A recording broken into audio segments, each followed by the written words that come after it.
solve for x, then check for extraneous solutions. So let's go through the process of solving. I have a log, and if you notice, the only thing that I have on the left hand side is a log. Inside there's a x squared plus 6x. So therefore I can go ahead and get rid of the log by doing the inverse. Opposite of a log is a base. I'm going to exponentiate both sides. You want to make sure that you place it to the same base. Since this is a 2, I'm going to place a big 2 on both sides, making this an exponent. That will cancel. So therefore this comes down as x squared plus 6x equal to 2 to the 4th power is 2 times 2, which is 4, times 2 is 8, times 2 is 16.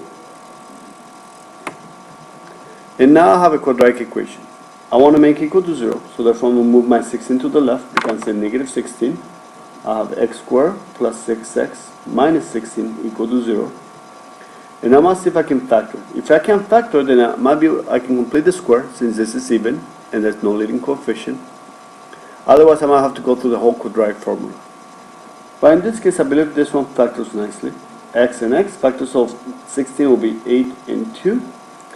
They need to add up to a positive 6x. And I know that one of them should be negative, the other one should be positive. So therefore that will be a positive 8 and a negative 2. Because that's a 2x, negative 2x, plus positive 8x gives you the positive 6x that we need. Equal to 0. Since they're multiplying and they're equal to 0, my zero property tells me that at least one of them should be equal to 0. Either x plus 8 equal to 0, or x minus 2 equal to 0. Move the 8 to the right, becomes a negative 8. Move the 2 to the right, becomes a positive 2. So the negative 8 will make this a 0, and the positive 2 will make this a 0. So therefore those are your two solutions. But we do need to check to make sure. And what I mean by extraneous solutions is that we did everything perfect. But there are cases that sometimes one or the other, it's incorrect. Because you cannot take the log of a negative number or 0. So I'm going to plug in a negative 8 in here. So I have the log base 2. Instead of the x, I'm plugging in a negative 8 squared plus 6 times 8, negative 8. So I have the log base 2, that is 64 minus 48. Is that going to be positive or negative?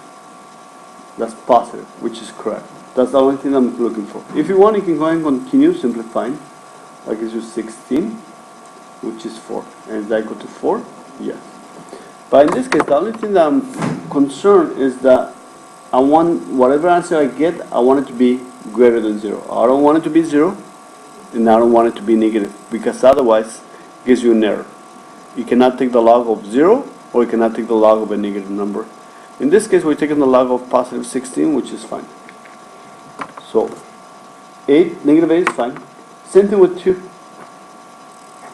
I want to make sure that when I plug it in, I do not get a negative number. So let me plug in a 2, and that is 4 plus 12. Once again, I end up with 16, which is perfect. I don't want it to be negative. And if you notice, 2 to what power is 16? 2 to the power of 4. So therefore that one's correct as well. So your answers are x equal to negative 8 and x equal to 2.